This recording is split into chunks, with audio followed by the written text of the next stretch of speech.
Jamaah Majelis Taklim, itulah terjemahan atau logat Sundanya. Sekarang Indonesia atau Melayunya dan insya Allah penjelasannya. Yang jelas masih tentang maksiat kaki. Artinya dosa yang disebabkan dengan kaki karena melangkah. Nah, diantaranya sebagaimana dikatakan napakotin atau napakoh.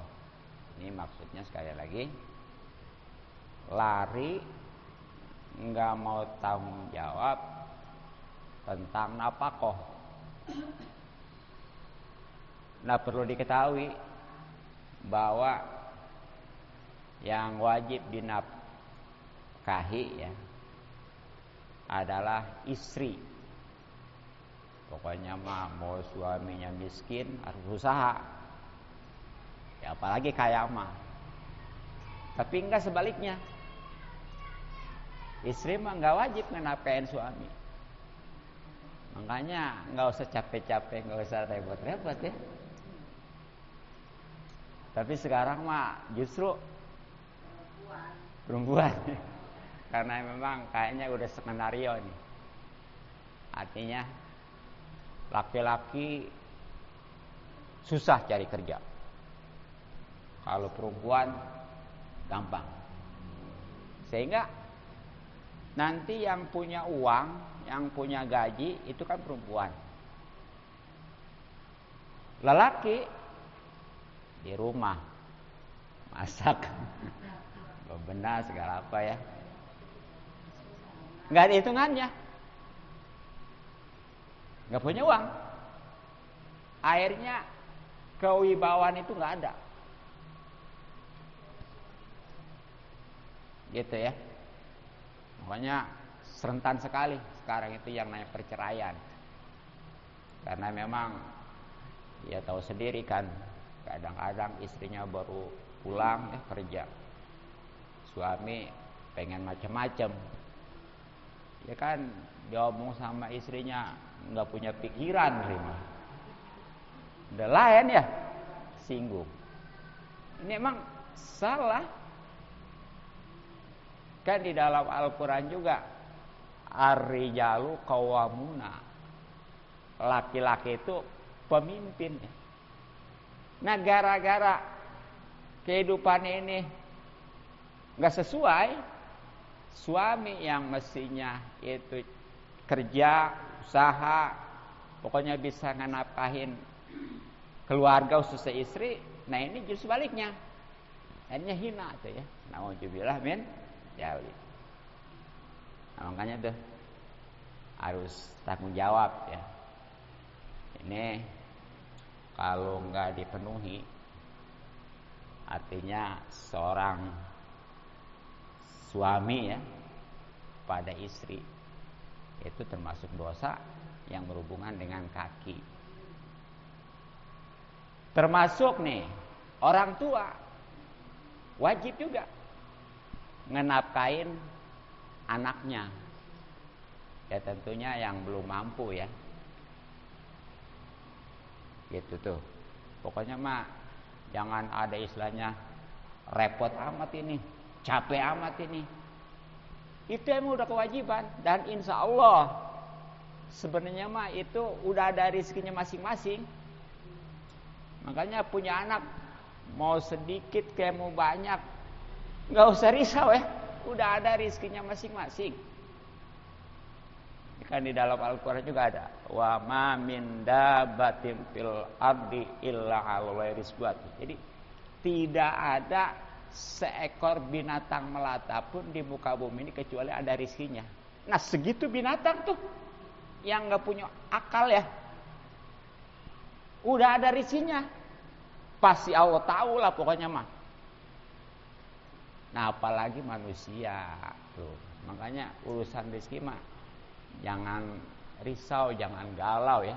Yakin yang namanya manusia selagi hidup pasti ada rezekinya. Tapi kalau memang dia sudah habis rezekinya, walaupun kaya mati. Bagaimana sih katanya? Maksudnya orang kaya bisa habis rezekinya. Jadi rezeki mana yang dimakan, yang diminum, yang dipakai itu rezeki. Adapun yang itu istilahnya 7 turunan nggak habis, itu mah ngaku-ngaku doang. Kalau anak bener tuh ngurusinnya, kalau kagak bebaik tuh. Orang tua itu bakalannya. Makanya ngewarisin anak mah masih lebih baik ilmu daripada harta ya. Kayak orang bagian sono Padang. Orang Padang makanya pendidikannya nggak ada yang rendah. Minimal SMA. Jadi dia mah kalau orang tuanya nggak mampu, kakak-kakaknya gitu ngebantu ya. Sama tuh kayak orang Jawa gitu ya. Begitu. Cuma yang idealnya mah sebenarnya yang dimaksudkan adalah ilmunya ilmu agama ya. Sebab kalau masalah ilmu sekolah mah enggak ngejamin untuk kebaikan dia betul-betul tuh ngurusin ngelanjutin harta orang tuanya itu. Gitu ya. Jadi dilema nantinya tuh. Jadi kewajiban tuh. Nah sebaliknya, kalau orang tuanya sudah tua, anaknya sudah mampu.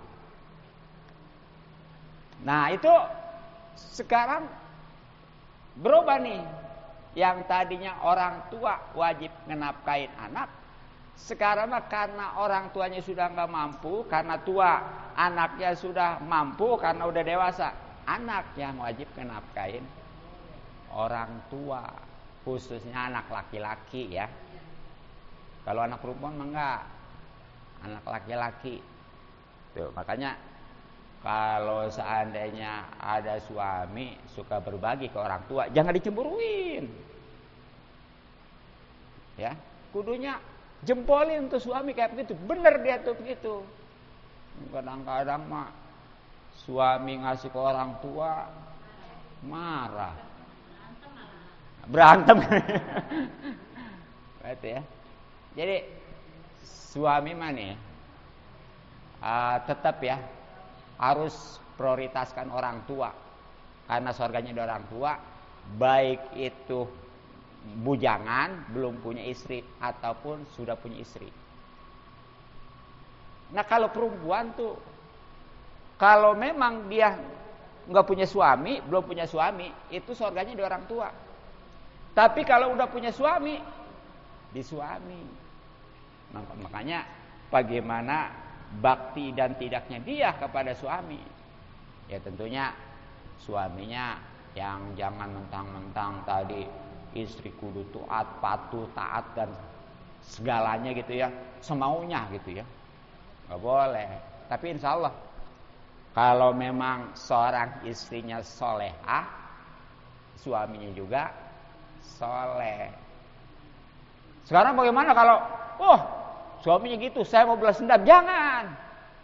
Atau sama gilanya, suaminya kayak begitu, dia malah balas dendam, jangan ya. Pokoknya mah sejelek apapun suami, memang itu udah pilihan ya kan. Dan yang jelas sudah takdir ya. Roba aja, bagaimana caranya? Ya di samping kita doain. Pernah nggak doain suami? Pernah. Doain. Ya. Terus namanya kita sering ngaji ya, kita nasihatin. Ya emang kadang-kadang suami mah rada gengsi ini dinasihatin. Gitu ya. Begitu. Nah, terutama tunjukkan ya sikap kita sebagaimana seorang istri atau perempuan yang solehah. Biarin dia mah. Jadi mau bagaimana urusan dia ke Allah. Yang penting mah kita nggak dosa kepada Allah gara-gara bukan kita ya, maksudnya istri ibu nih. Ya maksudnya ibu jangan berdosa gara-gara upanya berbuat buruk kepada suami karena balas dendam gitu. Jangan. Asal nih untuk dia berakhlaknya sebagaimana perempuan atau istri yang solehah itu semuanya karena Allah ya. Jangan ngarepin istilahnya suami kayak kita, jangan. Pokoknya udah karena Allah aja. Kalau udah karena Allah menantinya. Seandainya suami berubah, alhamdulillah. Seandainya enggak juga, catatan pahala udah ada, enggak akan hilang ya. Karena memang dasarnya kita karena Allah, walaupun suami enggak membalas, tetap kita tenang. Enak hidup kalau gitu. Mungkin kebanyakannya mah segala-galanya pengen dapat balasan sih. Ngebantuin saudara pengen dapat balasan. Ngebantuin tetangga apalagi ya. Bahkan istri aja ya ngebantuin suami. Atau suami juga sebaliknya. Begitu juga orang tua ke anak pengen dapat balasan. Nah, ketika semuanya enggak ngebalas, stres, pahala enggak dapat. Coba kalau memang kita dasarnya ikhlas karena Allah, itu dibalas saja alhamdulillah ya. Iya, buah daripada keikhlasan kita. Seandainya enggak juga, kita mau yang penting mau udah tetap dapat pahala gitu. Ya. Jadi makanya itu sampai ada lagu apa tuh ya? Ya. Cintai aku karena Allah. Ada kan lagunya? Bener itu. Ya. Nah, jadi itu. Sama anak juga kalau udah mampu mah wajib nafkahin orang tua ya. Nah, ini yang namanya nafkahin keluarga ya. Itu baik tadi suami ke istri, orang tua ke anak atau sebaliknya. Selain itu mah nggak ada yang wajib, nggak. Ke saudara nggak wajib. Ke tetangga atau apa lagi? Kecuali nih kalau tetangganya atau saudaranya kelaparan, baru itu mau wajib. Jadi kalau memang belum kelaparan mah nggak wajib. Adapun kalau tadi waktu istri ya, anak atau sebaliknya orang tua itu mau kelaparan mau kagak, itu mah tetap kewajiban bagi suami, bagi orang tua ataupun bagi anak gitu. Nah, ini keuntungan ini sebagai motivasi ya. Tapi ingat, tanamkan keikhlasan segala-galanya. Satu nih keuntungan daripada nganafkahin keluarga ya. Insya Allah akan mendapatkan pahala besar karena memang wajib. Jadi yang namanya dia kerja, dagang segala apa untuk cari nafkah ya untuk keluarga, wajib itu sama. Asal benar. Maksudnya gimana? Jadi kalau memang dia kerja kudu disiplin. Maksudnya apa? Jangan korupsi waktu. Kadang-kadang mau kerja jam 8, jam 10 baru masuk. Ataupun waktu kerjanya kalau ada pengawas mah getol rajin. Giliran nggak ada. Terus kalau dagang jujur. Beda tuh, kalau kerja mah kudu disiplin, kalau dagang mah kudu jujur. Jangan gampang bohong apalagi sumpah. Kan dagang kadang-kadang begitu ya. Suka terkait masalah harga. Orang nawar kan ya. Berapa nih Bu Haji? 150.000. Ya udahlah, 100.000 aja. Di sana juga nggak dapat belanjanya, maksudnya belinya. Takut kurang yakin, demi Allah di sana juga nggak dapat nih. Padahal di sana 100.000 bener. Supaya laku, supaya yakin. Jangan ya udah. Pokoknya kalau memang itu nguntungin ya jual ke kamu, udah nggak usah jangan gampang kita bohong seperti itu tuh ngituin harga, nggak usah ya. Apalagi nyampe supama, aduh naudzubillah. Hal yang sepele itu bisa mengalahkan yang besar itu, sumpah ya. Kan kalau udah gitu mah bohong dia, kudunya mah tuh hukumannya wajib puasa 3 hari ya. Baik. Tuh jadi tuh luar biasa tuh pahalanya ya. Bahkan nih, ya tadi kalau dagang jujur ya. Iya. Terus kalau umpamanya di nyawah, ngabon, pertanian tuh, itu kudu bener. Benernya gimana maksudnya? Jadi nih, jangan umpamanya dia mau tuh untuk ngerebutan orang. Ya kadang-kadang kan kalau nyawa itu galangannya ya 5 cm, 5 cm. Galangan yang tadinya, tahu nggak galangan? Tahu. Iya, yang tadinya buat jalan enak sekarang aduh ya. Iya. Gitu ya. Iya tuh, itu jangan ya. Nih. Ya termasuk tuh kalau di kampung ini ya, kalau kita tanah masih mendingan tanah kita kerebut daripada kita ngerebut tanah orang. Tapi kebanyakannya apa? Ngerebut. Nih, ngerebut tanah. Jadi kalau suka ngegeser pagar itu ya, ya apa namanya, batas-batas tuh. Walaupun umpamanya 1 jengkal nih, 1 jengkal lebarnya, tapi panjangnya bisa puluhan bahkan ratusan meter ya. Udah berapa tuh? Pokoknya ini 1 meter aja, 1 meter nih. Mutlak ini mah pokoknya mah semeter ngerebut tanah orang. Ya. Itu nanti di akhirat bakalan tuh yang 1 meter itu sampai 7 lapis bumi diurukin. Kira-kira 1 meter kalau nyampe 7 lapis bumi, atau berapa kontainer?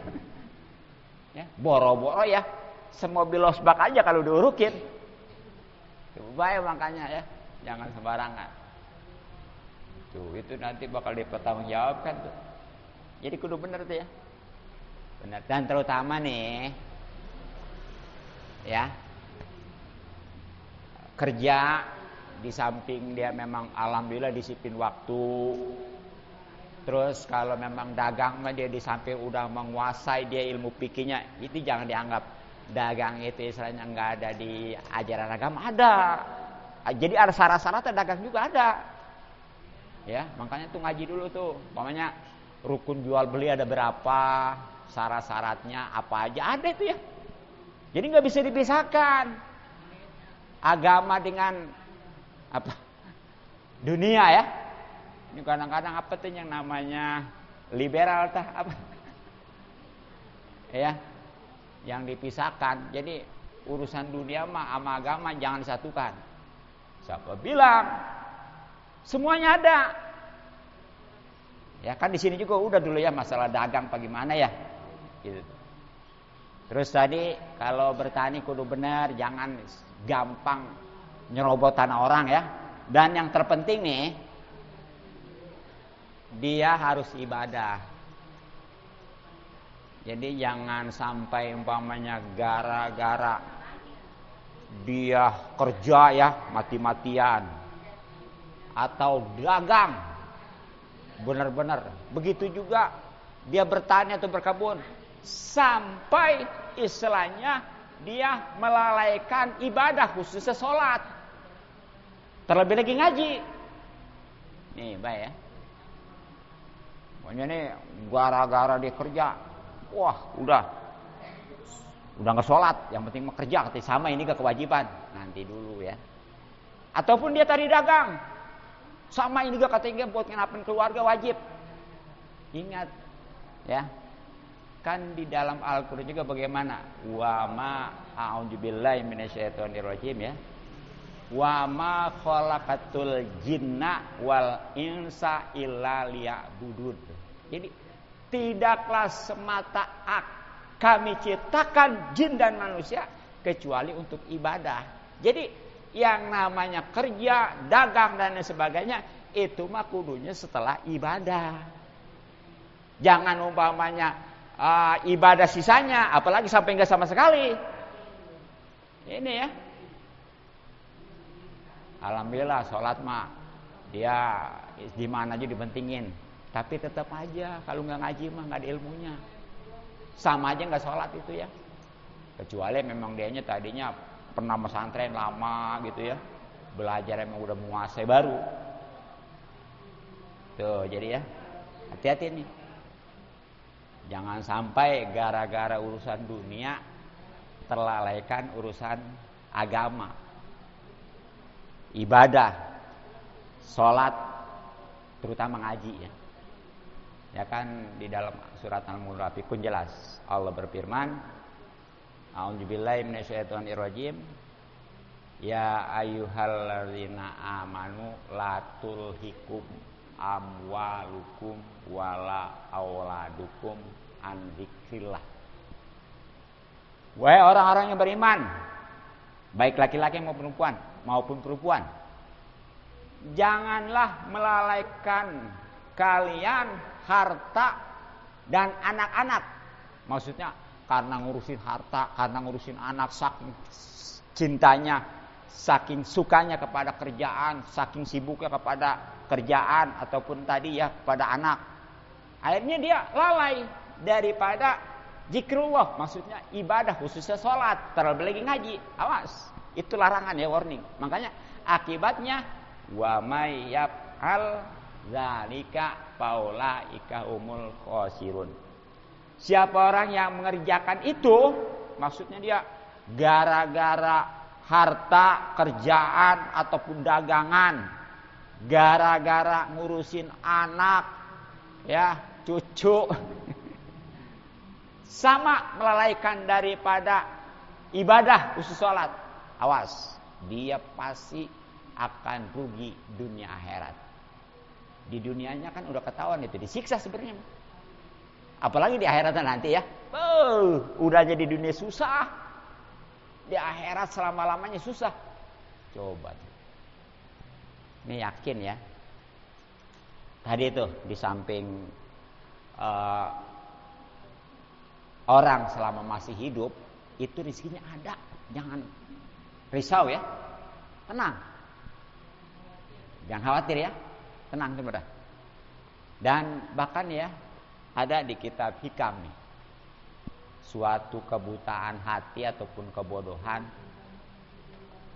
orang yang benar-benar bersusah payah mengusahakan yang udah dijamin oleh Allah, sementara dia melalaikan yang memang kewajiban dia. Maksudnya apa? Nih, tadi kan rezeki semua udah dijamin ya. Dasarnya tadi selagi dia masih hidup ada rezekinya. Dia susah payah. Habis waktu pokoknya mah. Enggak peduli panas, hujan, siang, malam. Itu padahal udah dijamin oleh Allah. Giliran ibadah mah yang memang dituntut emang kewajiban ya, dilalaikan. Itu cirinya orang yang bodoh, orang yang buta hatinya. Makanya kita harus punya timbangan ya. Iya, hati-hati. Nah jadi itu luar biasa tuh. Pahala orang-orang yang istilahnya ngenapkain keluarganya bertanggung jawab ya. Tuh bahkan nih setiap menapkain keluarga itu pasti jadi sedekah yang paling utama. Jadi jangan pengen disoor, istilahnya kayak yang lain mau barahan gitu. Apalagi bangsa yang suka nyawer-nyawer itu tuh, apa namanya, bajidor. Tuh yang suka nyawer, maksudnya bukan nyawer di pengantin, bukan. Tuh yang suka ada di dangdut apa itu ya, kan ada tuh kadang, pokoknya asal disebut namanya udah lancar gitu ya. Itu duit itu udah segepok di tangan ya. Udah mulut itu kayaknya gak berhenti-berhenti gitu ya. Iya. Iya, bisa jadi itu ya. Giliran sama keluarganya sama istri dipinta juga. Itu nauzubillah ya, jangan sampai gitu tuh. Aduh. Padahal mak itu mah nggak jadi pahala ya. Tuh, seandainya memang itu karena Allah juga, tetap mestinya diprioritaskan keluarga dulu. Jangan pengen soor. Ya. Apalagi kalau kayak gitu mah tadi itu menjelas maksiat gitu ya. Jadi hati-hati nih ya. Terus insya Allah nih orang yang benar-benar mencari nafkah tadi itu ya untuk keluarganya, baik dengan cara kerja, dagang atau bertani, insya Allah itu nanti akan dijamin masuk surga ya, bahkan dan terhindar daripada siksa neraka, karena itu kewajiban kan ya, yakin aja, insya Allah. Bahkan itu kalau memang benar-benar dia sangat dicintai oleh Allah ya. Ada kan kisahnya oleh seorang pekerja berat itu ya, yang dicium tangannya oleh baginda Nabi. Padahal mah yang namanya baginda Nabi itu makhluk yang paling mulia ya, dibandingkan dengan para nabi dan rasul, bahkan malaikat sekalipun. Tapi itu baginda Nabi pernah cium tangan kepada seseorang, orang biasa umatnya. Siapa itu? Dia memang yang usaha, bahkan diceritakan dia itu hanya, kan zaman dulu belum ada pabrik. Jadi dulu mah bawa kampak, terus pergi ke hutan, nebang kayu, kemudian dijual. Tuh begitu tuh, kayak gitu tuh. Itu sangat dicintai oleh baginda Nabi SAW sampai dicium tangannya tuh ya. Ya pastinya dicintai juga oleh Allah Subhanahu wa taala tuh. Itu terhormat tuh, jangan malahnya kayak begitu dihina. Emang sekarang mah penilaiannya beda sih ya. Jadi kalau zaman dulu orang yang dinilai itu akhlak. Walaupun miskin, kalau memang dia itu berakhlak dihormatin dulu mah. Iya. Sekarang mah bukan. Sekarang penampilan. Iya, gengsi lah pokoknya ya. Ya terutama harta sekarang mah. Coba dah. Kalau orang kaya mah ngomong apa juga diikutin, nurut. Bahkan nggak kudu ngomong, asal tuh. Orang kaya. Tapi orang miskin, boro-boro telunjuk. Ngomong udah bebusa juga ya tetap aja. Ya bahkan mending kalau sekarang nggak didengar mah malah dihina ya. Lah jangan ngomong lah. Gitu sekarang. Nauzubillah min dzalik. Makanya nih karena salah penilaian yang jadi ukuran, akhirnya orang sekarang nih supaya dihormatin, supaya dibanggain, supaya dikagumin, supaya diturutin, bagaimana nih? Dia berlomba-lomba cari harta, nggak peduli halal haram, mau korupsi kayak menyolong, mau apa, yang penting mah punya harta. Sebab kalau udah punya harta, mah tadi itu dihormatin ya, diturutin. Nauzubillah min dzalik. Nah tetap kita mah ya jangan, walaupun umumnya begitu tuh ya, sebab orang yang menghormati kepada orang lain, apalagi sampai ya pokoknya mah cium tangan segala apa ya, bukan karena ilmunya, bukan karena kesolehannya, bukan karena ibadahnya, bukan karena akhlaknya, tapi karena hartanya, 2/3 imannya hilang. Baik, ini kadang-kadang kan ada ya. Kalau ke orang kaya, ke pejabat ya, widih gitu. Kalau ketemu ya langsung. Giliran orang miskin mah, saudara juga. Nah ini yang sangat disayang. Jangan ya. Pokoknya mah kita tetap untuk menghormati seorang, jangan karena hartanya, jangan karena jabatannya, tetap karena akhlaknya. Kalau udah berakhlak dia pasti dia ibadah ya, betul kepada Allah. Itulah harapan kita semuanya pastinya ya. Nah kemudian insya Allah nih dengan kita menafkahi keluarga, ya dosa-dosa juga dihapusin nih yang lalu dia. Tuh orang tua ngenafkahin anak, dosa-dosa dihapusin. Atau sebaliknya, begitu juga suami tuh ngenafkahin istrinya, sama ya, dihapusin dosa-dosanya yang lalu. Alhamdulillah. Tapi kalau dia nggak bertanggung jawab, kesimpulannya hati-hati ya.